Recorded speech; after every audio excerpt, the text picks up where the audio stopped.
Now I want to consider in more detail what some of the advisors on usage actually say about passives.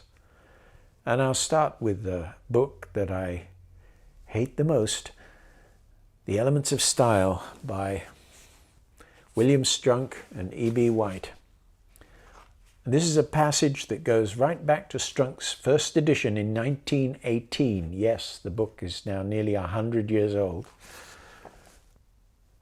This is Strunk's first illustration of what a passive clause is. He says, the active voice is more direct and vigorous than the passive, so you should write, I shall always remember my first visit to Boston, because it's much better than my first visit to Boston will always be remembered by me.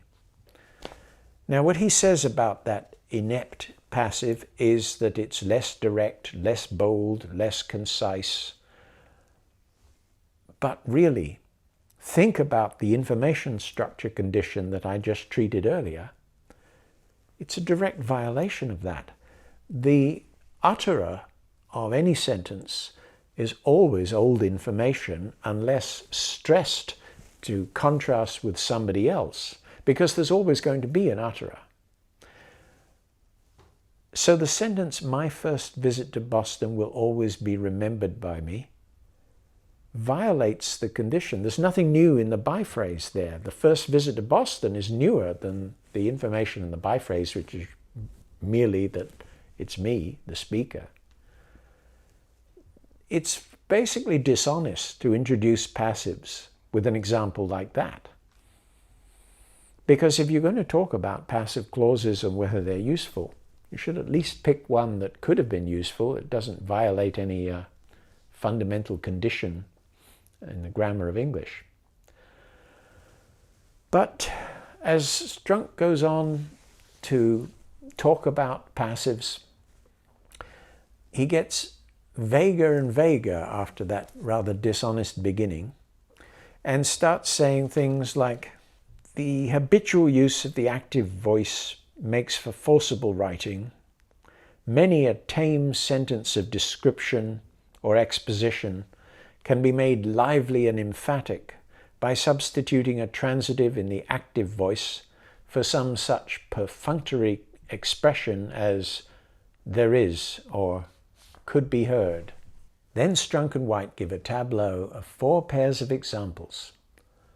On the left, what is supposed to be a passive, and on the right, what is supposed to be an active transitive replacing it.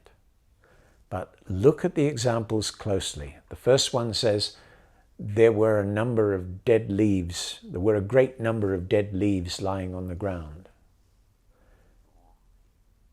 Now the trouble with that is, that's not a passive. There's no passive in there at all. You can just look at it and see.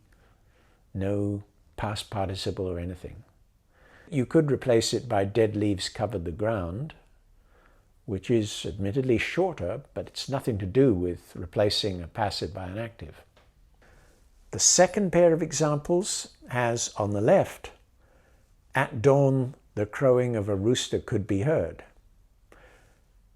That is a passive, but look at the counterpart on the right. The cock's crow came with dawn. Came is not a transitive verb, so this is not a replacement of a passive by an active transitive at all. Just made a mistake there. They're illustrating a substitution of some kind, but it's not a substitution of a passive by its active counterpart, an active transitive, a verb with a direct object. Now look at the third pair. The reason he left college was that his health became impaired. Impaired there is just an adjective. Became doesn't take passive complements. That's why you can't say President Kennedy became assassinated. There's no passive on the left, though there is an active transitive on the right. And the fourth, rather cumbersome example on the left, again, there's no passive in there at all. So the fact that you could replace it by what they show on the right is irrelevant to talking about actives and passives. So they had 4 shots at this, 4 attempts to show us a passive clause with an improvement created by replacing it by a transitive active clause, and not a single one illustrates the point. That's what I call incompetence.